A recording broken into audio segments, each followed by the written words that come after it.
Welcome to JP study. చూడండి, social methodology SGT వాళ్ళకి most important bits అస్సలు miss అవ్వద్దండి.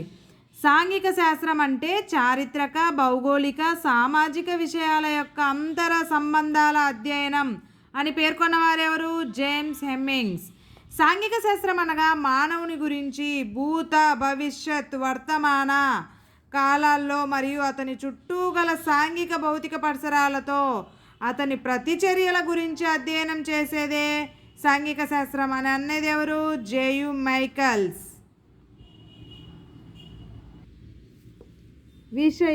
విషయ సామాగ్రి, శీర్షికలు, అభ్యసనానుభవాలు, వాటి యొక్క లోతు, తీవ్రత మరియు విస్తారత అనునవి సాంఘిక విషయం యొక్క ఈ అంశం గురించి తెలియజేస్తుంది. ఏ అంశం గురించి? పరిధి. సాంఘిక శాస్త్ర ఆధార పత్రం 2011ను దేని ఆధారంగా రూపొందించారు? జాతీయ విద్యా ప్రణాళిక చట్టం 2005 ఆధారంగా సాంఘిక శాస్త్ర ఆధార పత్రం 2011ను రూపొందించారు. ఏ కమిటీ సిఫార్సులకు అనుగుణంగా 10 సంవత్సరాల వారి విద్యా ప్రణాళికలో సాంఘిక శాస్త్రం ఒక ప్రధాన విషయంగా గుర్తించబడింది? ఈశ్వరీబాయి పటేల్ కమిటీ 1977. సామాజిక శాస్త్రాలు భౌతిక వస్తువులు, నక్షత్రాలు, రాళ్ళు, కట్టెలు కంటే ప్రత్యేకించి మానవ విషయాలకు సంబంధించింది అని అన్నవారెవరు? Charles Baird. విద్యార్థులను బాధ్యతాయుతమైన ఆదర్శ పౌరులుగా తీర్చిదిద్దడం దేని యొక్క లక్ష్యం? పౌరశాస్త్రం యొక్క లక్ష్యం. మనకు చరక ఎంత ముఖ్యమో హిందూ ముస్లిం ఐక్యత కూడా అంతే ముఖ్యం. అది మన జాతి జీవనానికి ప్రాణం వంటిది అని అన్నవారెవరు? మహాత్మా గాంధీ. ఎవరు? మహాత్మా గాంధీ. పాఠశాల సూక్ష్మ రూపంలో ఉన్న భారతదేశంగా పేర్కొన్నది ఎవరు? పాఠశాల సూక్ష్మ రూపంలో ఉన్న భారతదేశంగా గాంధీజీ.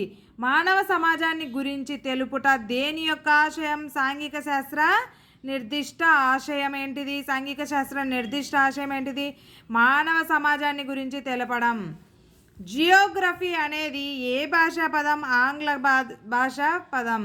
రాజకీయ, సాంఘిక, ఆర్థిక, మత, విజ్ఞాన శాస్త్ర, కళా, సంస్కృతి రంగాల్లో మానవుడు సాధించిన విజయాలను, పరాజయాలను తెలిపేదేంటిది? చరిత్ర. ఏదైనా ఒక అంశానికి చెందిన జ్ఞానాన్ని మరొక అంశం అవగాహనకు వినియోగించడమే సహబంధంగా వివరించింది ఎవరు? థారండైక్. ఏదైనా ఒక అంశానికి చెందిన జ్ఞానాన్ని మరొక అంశం యొక్క అవగాహనకు వినియోగించడమే సహసంబంధం అని వివరించింది ఎవరు? థారండైక్. పరిసరాన్ని పరిశుభ్రంగా ఉంచుతూ పరిరక్షించడం, దాన్ని భావితరాల కొరకు భద్రపరచడం కొరకు నేర్చుకోవడం, ఇది దేనికి సంబంధించింది? పరిసరం కోసం నేర్చుకోవడం గురించి సంబంధించింది. ఏంటి పరిసరం కోసం నేర్చుకోవడం? పరిసరాన్ని పరిశుభ్రంగా ఉంచుతూ పరిరక్షించడం, దాన్ని భావితరాల కొరకు భద్రపరచడం కొరకు నేర్చుకునేదాన్నే పరిసరం కోసం నేర్చుకోవడానికి సంబంధించింది. పరిసరాల విజ్ఞానం 1, 2లుగా విభజించి బోధించాలన్నది ఎవరు? ఈశ్వరీబాయి పటేల్ కమిటీ. సాంఘిక శాస్త్రం ప్రధానంగా దేనికి సంబంధించింది? మానవ సంబంధాలకు సంబంధించిందే సాంఘిక శాస్త్రం. ఎన్సిఎఫ్ 2005 ప్రకారం ఈ స్థాయి విద్యార్థులకు భూగోళ శాస్త్రం, చరిత్ర, అర్థశాస్త్రాలను బోధిస్తూనే పౌరనీతికి బదులుగా రాజనీతి శాస్త్రాన్ని బోధించాలి అని అన్నది ఎవరు? ప్రాథమికోన్నత స్థాయి. బాల్యం నుంచి వార్ధక్యం వరకు బాధ్యత ఉన్న వ్యక్తిగా తన కర్తవ్యాన్ని నిర్వర్తించడానికి కావలసిన శిక్షణ అందించేది ఏది? పౌరశాస్త్రం. ఏంటిది? పౌరశాస్త్రం. మానవ జాతి చరిత్రను చదవడం ద్వారా సరైన వైఖరులను అభివృద్ధి చేయు సాంఘిక శాస్త్రం యొక్క శాఖ ఏది? చరిత్ర. మానవ జాతి యొక్క చరిత్రను చదవడం ద్వారా సరైన వైఖరులను అభివృద్ధి చేయు సాంఘిక శాస్త్రం యొక్క శాఖ ఏది? చరిత్ర.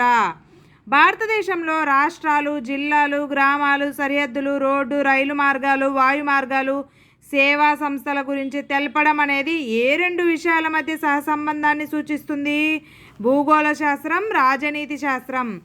మానవ సంఘమును అభివృద్ధి చేసి తీర్చిదిద్దగలిగిన ప్రత్యక్ష సంబంధములు కలిగిన విషయాలు. సాంఘిక వర్గంలోని ఒక నిర్మాణాత్మక మానవునిగా చేయు విషయాలు సాంఘిక శాస్త్ర పరిధిలోకి వస్తాయి అని చెప్పింది ఎవరు? మొదలియార్ కమిషన్. సాంఘిక శాస్త్ర అధ్యయనంలో ఉత్తమ లక్ష్యాలను నిర్దేశించుకోవాల్సి ఉందని అన్నది ఎవరు? ప్లేటో. ఉద్దేశం అనేది మన కళ్ళ ముందు కనిపిస్తూ మనకు దిశానిర్దేశం చేస్తూ మనం చేసే ప్రతి పనిని ప్రభావితం పరుస్తూ మనల్ని సరైన మార్గంలో నడిపేది అని అన్నవారెవరు? John Dewey. ఉద్దేశం అంటే ఏంటిది?